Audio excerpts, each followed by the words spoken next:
सामने हो मंजिल तो रास्ता ना मोड़ना, सामने हो मंजिल तो रास्ता ना मोड़ना, जो मन में है वो ख्वाब न तोड़ना। हर कदम पे मिलेगी कामयाबी तुम्हें, हर कदम पर मिलेगी कामयाबी तुम्हें, बस सितारों को छूने के लिए कभी जमीन न छोड़ना। नमस्कार दोस्तों, आपके अपने YouTube चैनल SGI स्टडी में बहुत बहुत स्वागत करते हैं। दोस्त, आज हिस्ट्री क्लास में हम आगे का टॉपिक पढ़ेंगे, जिसमें दो टॉपिक अभी तक पढ़ चुके हैं। एक हड़प्पा सभ्यता पढ़े, उसके बाद मोहनजोदड़ो पढ़े। आज उसी के बाद पढ़ेंगे लोथल नगर के बारे में, या समझेंगे लोथल नगर के बारे में, इसकी खोज किसने किया था और कब खोज किया था और यह कहाँ पे स्थित है, इसकी एक विस्तार जानकारी इसमें समझेंगे। तो आप वीडियो देखने के लिए सबसे पहले हमारे चैनल को सब्सक्राइब कर दीजिए और वीडियो के लास्ट तक बने रहिए। एक बहुत ही अलग जानकारी आपको इस वीडियो में प्राप्त होगी, इसको पूरी समझने के लिए आप वीडियो के लास्ट तक बने रहिए। इसको समझेंगे, इसकी स्थिति कैसी है और इससे क्या क्या साक्ष्य हमें प्राप्त हुआ है, इसको समझने के लिए पूरी इसमें विस्तार से चर्चा करेंगे। समझेंगे इसमें क्या साक्ष्य प्राप्त हुआ, कहाँ से, किस स्थान से प्राप्त हुआ, किस नदी के किनारे है और इसकी खोज कब हुआ था, इसी के लिए सामने देखेंगे। जैसे कि आपके सामने हेडिंग दिख रहा है ऊपर, लोथल, यानी लोथल नगर के बारे में समझेंगे। तो देखेंगे इसकी स्थिति कैसी है, यानी कि इसकी स्थिति के बारे में कुछ यहाँ पे पॉइंट लिखा हुआ है। यानी पहला पॉइंट लिखा हुआ है, यह भारत के गुजरात राज्य के, यानी कि यह जो स्थित है यह अपने भारत में ही स्थित है। भारत के गुजरात राज्य में अहमदाबाद जिले के सगरवाला गांव के समीप स्थित है। यानी कि यह भारत के गुजरात राज्य के अहमदाबाद जिले के सगरवाला गांव के समीप एक भोगवा नदी है। आप जियोग्राफी पढ़े होंगे या भी कहीं से नोट्स पढ़े होंगे, तो उसमें आप नदी के बारे में समझे होंगे। तो उसमें आपको यह पता चला होगा कि भोगवा नदी कहाँ पे है, किस स्थान पे है। तो उसी भोगवा नदी के किनारे इस लोथल उसी भोगवा नदी के तट पर स्थित है। इसके बाद आगे पॉइंट इसमें देखेंगे, इसी लोथल नगर को लघु हड़प्पा लघु मोहनजोदड़ो कहा जाता है। आप इसमें नोट पॉइंट लिखेंगे, जैसे कि इस जो लोथल नगर है हमारा, इसी लोथल को हम लघु हड़प्पा और लघु मोहनजोदड़ो कहते हैं। यानी कि जो भी मोहनजोदड़ो और हड़प्पा से कुछ साक्ष्य मिले या फिर कुछ उसी प्रकार का जो कि इस लोथल से हमें प्राप्त हुआ है। तो इसकी जानकारी आगे देखेंगे। एक बहुत ही महत्वपूर्ण इसमें टॉपिक यहाँ पे पॉइंट है, यानी कि जो इसमें लिखा हुआ है, यह एक ही रक्षा प्राचीर से घिरा हुआ स्थल है। यानी कि अभी तक आपने हड़प्पा देखा, हड़प्पा में दोनों पूर्वी और पश्चिमी टीला घिरा हुआ, उसमें केवल एक ही टीला रक्षा प्राचीर से घिरा था जो कि पश्चिमी टीला। उसके बाद मोहनजोदड़ो देखें, उसमें भी केवल एक ही टीला रक्षा प्राचीर से घिरा हुआ था। लेकिन इसमें देखेंगे एक इसकी यह विशेषता है, जो कि यह दोनों टीला, जो पूर्वी और पश्चिमी दोनों टीला जो है वह एक ही रक्षा प्राचीर से पूरा घिरा हुआ है। यानी कि इसमें जो पूर्वी टीला और पश्चिमी टीला, यह दोनों टीला एक ही रक्षा प्राचीर से घिरा हुआ, जो कि आपके सामने यहाँ पे दिख रहा है। यानी कि एक यह पूर्वी टीला है और यह पश्चिमी टीला।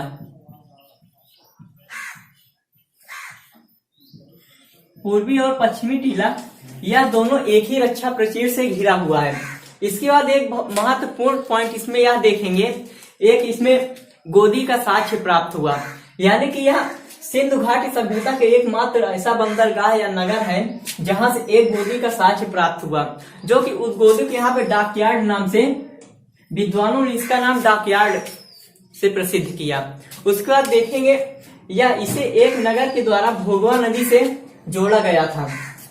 जो यह गोदी आप इस समय देख रहे हैं, जैसे कुछ गांव में नहर देख रहे हैं आप, वहां कहीं न कहीं नदी या कहीं से अटैच होकर उस जो गांव में भी नहर है उसमें पानी पर्याप्त मात्रा में पानी लाने के लिए एक विशेष साधन उसमें बनाए हुए हैं, जो कि नहर के माध्यम से गांव में पानी आ रहा है। तो सेम इसी प्रकार का काम उस समय प्राचीन सभ्यता में होता था, जो कि लोथल से हमें देखने को मिल रहा है।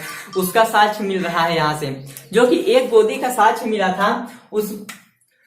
उसे डॉकयार्ड नाम से जाना जाता था और उसे एक नगर के द्वारा भोगवा नदी से जोड़ा गया था, जिससे वहां पर एक निश्चित मात्रा में सदैव पानी बना रहता था। यानी कि पानी के लिए हम उसमें यूज करते थे, उसको एक भोगवा नदी से किसी नगर में ज्वाइन किए थे, जैसे कि आज आप नहर देख रहे हैं, सेम उसी टाइप से। तो उसका साक्ष्य हमें इस लोथल से मिला है। उसके बाद देखेंगे एक इसमें खोजकर्ता कौन थे। सबसे महत्वपूर्ण इसमें, जो कि कई बार क्वेश्चन आ चुका है पेपर में, कि इसकी खोज किसने किया था। तो देखेंगे जैसे कि इसकी खोज एस.आर. राव ने किया था, यानी कि इसकी खोज एस.आर. राव ने 1954 ईस्वी में किया था। बहुत ही महत्वपूर्ण क्वेश्चन यहाँ से बनेगा, जो कि इसकी खोजकर्ता के बारे में बहुत बार आपसे क्वेश्चन पूछा जा चुका है। जो प्रीवियस ईयर का आप क्वेश्चन पेपर उठाएंगे, उसमें हिस्ट्री से क्वेश्चन ढूंढेंगे, तो उसमें आपको काफी बार रिपीटेड हुआ क्वेश्चन यह मिलेगा कि लोथल की खोज किसने किया था। तो आप एस.आर. राव ने 1954 ईस्वी में किया था। अब इसमें देखेंगे कुछ हमें साक्ष्य प्राप्त हुआ है, उसके बारे में इसमें अध्ययन करेंगे और देखेंगे क्या क्या हमें साक्ष्य प्राप्त हुआ है इस लोथल नगर से। तो इसमें देखेंगे सबसे पहले एक पॉइंट आप यह लिख चुके हैं कि इसका जो दोनों नगर था वह एक ही रक्षा प्राचीर से दोनों नगर घिरा हुआ था। एक ही रक्षा प्राचीर से दोनों नगर घिरा हुआ था। और यहाँ पे आपको दिख रहा है एक पूर्वी टीला और एक पश्चिमी टीला। पूर्वी और पश्चिमी टीला यहाँ पे आपके सामने दिख रहा है। यहाँ सबसे पहले पूर्वी टीला में देखेंगे, यहाँ से एक अग्निकुंड का साक्ष्य मिला है। जैसे कि आप इस समय देख रहे हैं, कहीं ब्राह्मणों के घर में या फिर और कहीं एक हवन कुंड बनाया जाता है, या फिर कहीं पूजन के लिए एक हवन कुंड बनता है। सेम इसी प्रकार का कुंड इस लोथल नगर से, जो कि प्राचीन सभ्यता से हमें उस लोथल की खुदाई के समय हमें प्राप्त हुआ है, एक अग्निकुंड का साक्ष्य। पहला एक पॉइंट यहाँ से अग्निकुंड का साक्ष्य।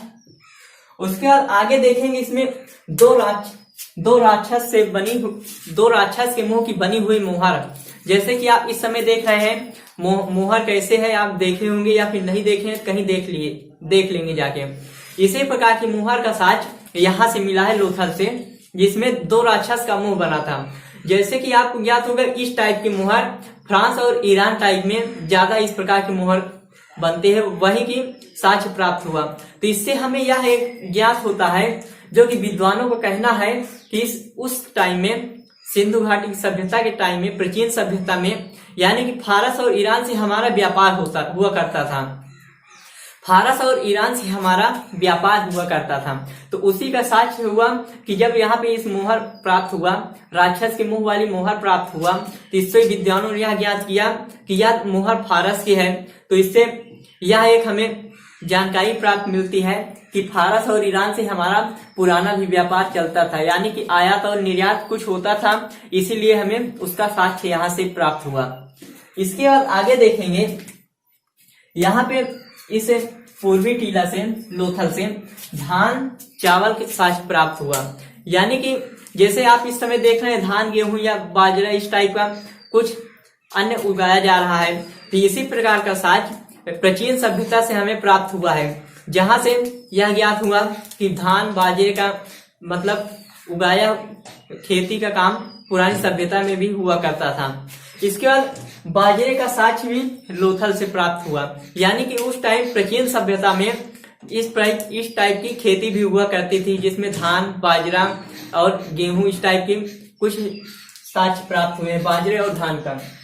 इसके बाद देखेंगे एक महत्वपूर्ण, यहाँ देखेंगे आटा चक्की का साक्ष्य लोथल से प्राप्त हुआ। तो इससे यह ज्ञात होता है, यानी कि जैसे आप इस समय आटा चक्की देख रहे हैं, सेम इसी प्रकार पुरानी सभ्यता में भी साक्ष्य प्राप्त हो चुका है। तो हम यह देखेंगे कि जो हमारी इस समय आटा की चक्की चल रही है, यह बहुत पुरानी प्राचीन सभ्यता है हमारी। कुछ इसमें टेक्निकल बदलाव कर सकते हैं, लेकिन इसका साक्ष्य पुरानी सभ्यता से हमें प्राप्त हो चुका है। तो यह देखेंगे यह हमारी पुरानी सभ्यता का कुछ इलेक्ट्रॉनिक या कुछ सामान है जो कि इस समय हम यूज कर रहे हैं। इसके बाद देखेंगे मनके बनाने के कारखाने प्राप्त हुए। मनके जैसे कि आप छोटी छोटी मोतियों का माला देख रहे हैं, छोटी छोटी मोतियों का माला देख रहे हैं, इस टाइप से उस प्राचीन सभ्यता में लोथल में इसका साक्ष्य हमें प्राप्त हुआ है। तो इससे यह ज्ञात होता है कि मोती गुरियों का कार्य यानी प्राचीन सभ्यता में भी हुआ करता था, जो कि लोथल से हमें इसका साक्ष्य प्राप्त हुआ है। इसके बाद आगे देखेंगे, इसमें इसे एक इस नाम से जाना मुर्दों का टीला, यानी कि इस लोथल को मुर्दों का टीला के नाम से भी जाना जाता है। इसके बाद आगे पॉइंट देखेंगे, इसमें 20 समाधियों का साक्ष्य प्राप्त हुआ है। यानी कि इस लोथल सभ्यता से समाधियों का साक्ष्य प्राप्त हो, जैसे कि इस टाइम में कोई व्यक्ति की मृत्यु होती है तो उसे कहीं जमीन में दफना दिया जाता है। सेम इसी प्रकार का साक्ष्य हमें लोथल से प्राप्त हुआ है, जिसमें कि 20 समाधि का साक्ष्य प्राप्त हुआ। उसमें कुछ हमें ऐसी समाधि प्राप्त हुई जो युग्मित थी, यानी कि 3 हमें यहाँ से युग्मित समाधि का साक्ष्य प्राप्त हुआ। इससे यह ज्ञात होता है कि मतलब सती प्रथा का जो कार्य चल रहा था कुछ दिन पहले, वह प्राचीन सभ्यता से चला आ रहा था, जिसका साक्ष्य हमें लोथल से प्राप्त हुआ। यानी कि इससे यह आगे समझेंगे कि सती प्रथा का साक्ष्य लोथल से प्राप्त हुआ। सती प्रथा का साक्ष्य लोथल से प्राप्त हुआ। इसके बाद यहाँ पे 4 पॉइंट जो लिखा हुआ है इसको नोट करेंगे। बहुत ही यह इंपॉर्टेंट नोट है, जो कि आपसे कई बार क्वेश्चन में पूछा जा चुका है कि इसे मुर्दों का टीला कहते हैं। यहाँ से 20 समाधियों का साक्ष्य प्राप्त हुआ, यहाँ से 3 युग्मित समाधि प्राप्त हुई, सती प्रथा का साक्ष्य प्राप्त हुआ, यानी कि युग्मित समाधि प्राप्त हुई, तो उससे यह ज्ञान करेंगे कि सती प्रथा का साक्ष्य यहाँ से मिला। अब यहाँ से क्वेश्चन ऐसे आपसे पूछा जाएगा, यदि पूछा आपसे कि धान का साक्ष्य कहाँ से प्राप्त हुआ, यानी आपसे पेपर में यह क्वेश्चन पूछेगा धान का साक्ष्य कहाँ से प्राप्त हुआ, तो आप टिक करेंगे लोथल से। यदि आपसे पूछा बाजरे का साक्ष्य कहाँ से प्राप्त हुआ, तो आप टिक लगाएंगे लोथल से। यदि इसमें पूछा मनके बनाने के कारखाने का साक्ष्य कहाँ से प्राप्त हुआ, तो आप टिक करेंगे लोथल से। यदि यहाँ से पूछा फारस और ईरान की मुद्राएं का साक्ष्य कहाँ से प्राप्त हुआ, आप टिक करेंगे लोथल से। और इसमें भी कुछ यहाँ पे जो कि इम्पोर्टेंट क्वेश्चन पूछे जा रहे हैं, उसमें काफी आपको बता दिया कि जैसे कि इसके खोजकर्ता के बारे में कई बार पेपर में पूछा जा चुका है। और यहाँ से आप एक ही रक्षा प्रचीर से घिरा हुआ एक स्थल कौन सा है, वह पूछा जा चुका है आपसे। तो यहाँ काफी क्वेश्चन आप इसको इस वीडियो को 2 से 3 बार आप देख लेंगे, तो आपको यहाँ से काफी क्वेश्चन आप सॉल्व कर पाएंगे आने वाले एग्जाम में जाने के बाद। जैसे कि यहाँ पे आपको काफी क्वेश्चन दिख रहा होगा। तो उम्मीद करते हैं कि यह वीडियो आपको पसंद आया होगा। वीडियो पसंद आया है तो वीडियो को लाइक करें और अपने दोस्तों में अधिक से अधिक शेयर करें। और हाँ, वीडियो को लाइक करने से पहले चैनल को आप जरूर सब्सक्राइब करें और बगल में बेल आइकन है उसको जरूर आप दबाएं। बेल आइकन दबाएंगे तो आपको हमारी वीडियो की सारी नोटिफिकेशन आपके पास जाएगा और जो भी वीडियो हम अपलोड करेंगे सबसे पहले आप उसे देख पाएंगे। अब इसी के बाद इसमें अगला स्थल पढ़ेंगे इस टॉपिक के बाद अगले वीडियो में। तब तक के लिए थैंक यू, धन्यवाद।